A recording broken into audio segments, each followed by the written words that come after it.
A última lágrima da loira do banheiro. Você já se perguntou quanto peso uma alma pode carregar? O que acontece com um coração que partiu tão cheio de mágoa, tão intoxicado de segredos, que nem mesmo a morte consegue libertá-lo? Esta não é apenas mais uma história de fantasmas. É um retrato de uma promessa quebrada, de um amor silenciado e de uma verdade que ficou presa entre as paredes de uma escola por mais de um século. É a história de Isabela, uma jovem que, sem querer, foi buscar respostas no lugar errado e encontrou um eco de sua própria dor nos suspiros gelados da loira do banheiro. Isabela era uma artista, não das que expõem em galerias, mas das que veem o mundo através de lentes sombrias e traduzem a dor em traços de carvão em cadernos esquecidos no fundo da mochila.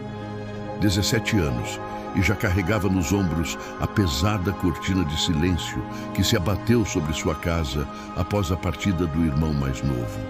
Sua vida era um constante equilíbrio entre a pressão para ser forte pelos pais e o desespero interno de uma culpa que ela nunca confessou a ninguém.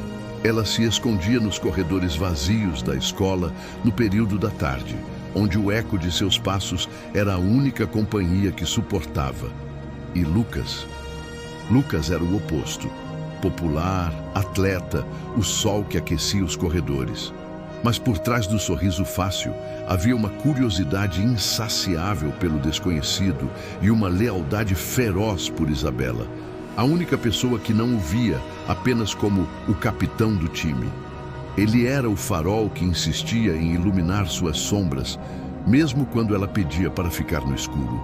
O mundo deles era aquele colégio centenário, com seus azulejos desgastados, o cheiro de giz e desinfetante e os sussurros que pareciam vir das próprias paredes. Era um lugar comum, até que você prestasse atenção aos detalhes.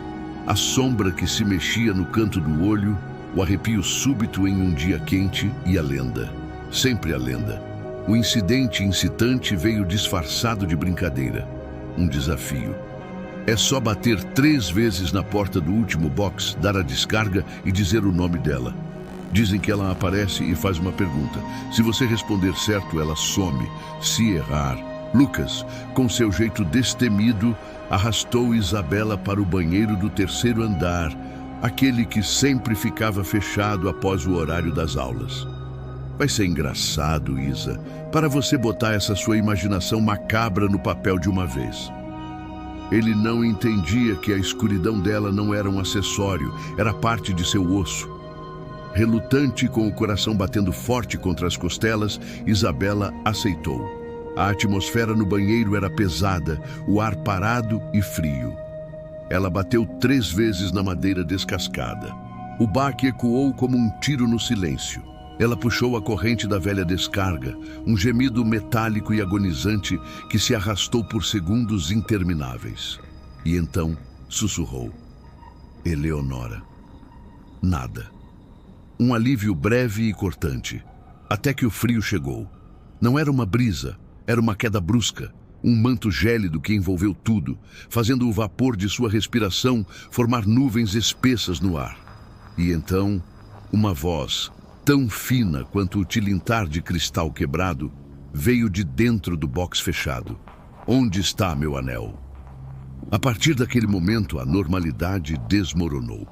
A jornada de Isabela se tornou uma obsessão claustrofóbica. Ela não conseguia mais desvencilhar-se daquela pergunta, daquela voz.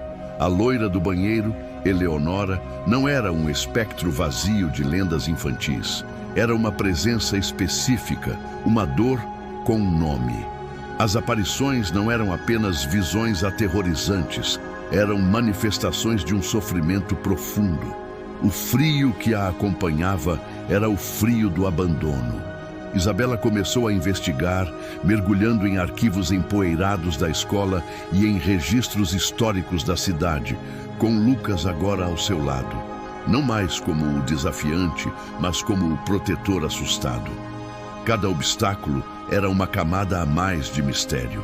O diretor da escola, um homem cuja família fundara a instituição, tentou impedi-la com uma veemência que ia além da mera preocupação com a ordem. Algumas portas, menina, são melhor deixadas fechadas, ele disse, seus olhos evitando os dela. Havia um segredo ali, um segredo que ele guardava às 7 chaves. Paralelamente, a própria presença de Eleonora se tornava mais intensa, mais pessoal. Isabela começou a sentir uma conexão sinistra com a entidade. Ela desenhava rostos deformados pela angústia em seus cadernos, sem saber de onde vinha a inspiração. Acordava com o cheiro de lavanda e sal, um perfume estranho e antigo. A linha entre a investigadora e o alvo começava a se dissolver. Ela não estava mais caçando um fantasma. O fantasma estava se fundindo a ela. E agora eu te pergunto, você já sentiu que uma dor que não era sua, de alguma forma, habitava você? Que um segredo do passado poderia estar moldando seu presente sem que você jamais soubesse? Se esta história está tocando algo em você, comente abaixo com uma palavra. Solidão, culpa, saudade. Não há resposta errada, porque o que Isabela está prestes a descobrir é que, às vezes, os fantasmas que mais nos assustam são aqueles que carregamos dentro de nós, muito antes de encontrá-los no mundo real. A decisão que ela tomará em breve não é sobre como se livrar de um espírito, mas sobre como redimir uma história que há mais de um século aguarda por justiça. O clímax chegou em uma noite de tempestade, com a escola deserta e as luzes oscilando. Isabela descobriu a verdade. Eleonora não era uma estudante comum da elite do século XIX. Era a filha do fundador da escola, uma jovem brilhante e sonhadora, grávida do jovem jardineiro com quem tinha um romance proibido. Seu pai, um homem orgulhoso e cruel, descobriu o affair.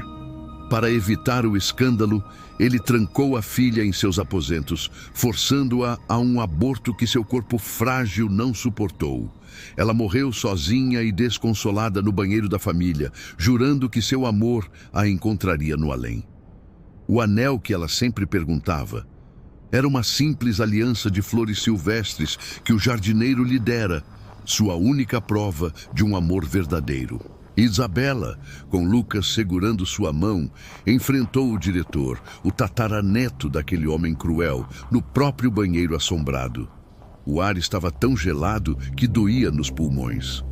Eleonora, Isabela chamou, sua voz trêmula, mas firme. Eleonora, eu sei a verdade. A entidade materializou-se não como um monstro, mas como uma jovem pálida e triste, vestida de branco, seus olhos 2 poços de infinita tristeza. Onde está meu anel? A pergunta ecoou, cheia de uma angústia de 150 anos. O diretor, quebrado, caiu de joelhos e, chorando, tirou do bolso um pequeno embrulho de veludo. Dentro, ressecado e frágil, estava o anel de flores. Ele o havia guardado, um troféu mórbido da honra da família. O desfecho foi uma quietude dolorosa. Eleonora pegou o anel desmaterializado. Um sorriso triste, a primeira e última expressão de paz, tocou seus lábios. A temperatura no banheiro começou a normalizar, o peso no ar se dissipou. Ela não desapareceu com um estrondo, mas como um suspiro de alívio, um acorde final de uma música muito triste. Ela estava livre, mas para Isabela, as consequências eram terrenas e complexas. A verdade trouxe um fechamento, mas não um happy ending. O diretor se afastou da escola, consumido pelo remorso herdado. A lenda perdeu sua força, tornou-se apenas uma história. Lucas permaneceu ao lado de Isabela, mas algo nela havia mudado para sempre. Ela havia carregado o peso da culpa de Eleonora, e mesmo com a libertação do fantasma, um resquício dessa dor se alojou em sua alma. Ela entendeu que alguns fantasmas não são para serem combatidos, mas para serem ouvidos. Que o perdão, às vezes, é a única chave que pode libertar tanto os vivos quanto os mortos. Sua própria culpa pela perda do irmão não desapareceu, Mas agora ela a encarava com uma nova perspectiva, a de que carregar a dor em silêncio era a verdadeira sentença eterna. Esta história nos lembra que o passado nunca está realmente morto. Ele sussurra em lendas, habita lugares familiares e molda silenciosamente o presente. A história de Eleonora é um eco de todas as verdades sufocadas, de todos os amores proibidos e de todas as lágrimas que foram derramadas em segredo. Ela nos questiona: quantos segredos de família nós mesmos carregamos? Quantas dores não resolvidas dos nossos antepassados ainda influenciam nossas escolhas e nossos medos? A escola de Isabela não era assombrada por um monstro, mas pela falta de empatia, pelo orgulho e pelo peso esmagador de um segredo. E no final, a lição mais importante não foi aprendida em um livro, mas no gelo do sofrimento de outro. Talvez a maior assombração não seja a que vemos, mas a que sentimos e silenciamos. Obrigado por ter embarcado nesta jornada sombria e reflexiva comigo. Se esta história tocou seu coração e fez você pensar nas dores que o passado pode carregar, não deixe esse sentimento morrer aqui. Inscreva-se no canal e torne-se parte da nossa comunidade. Há muitas outras histórias repletas de emoção e verdade esperando para serem compartilhadas. Compartilhe este vídeo com alguém que você acha que entenderia a profundidade desta mensagem, que sabe que por trás de cada lenda pode haver um coração partido esperando por paz. E fique atento, porque na próxima semana vou contar a história de um homem que encontrou um diário escondido no assoalho de sua nova casa. Um diário que termina com a frase: "Se você está lendo isso, eu já não estou aqui." E ele provavelmente está na sala. Até lá!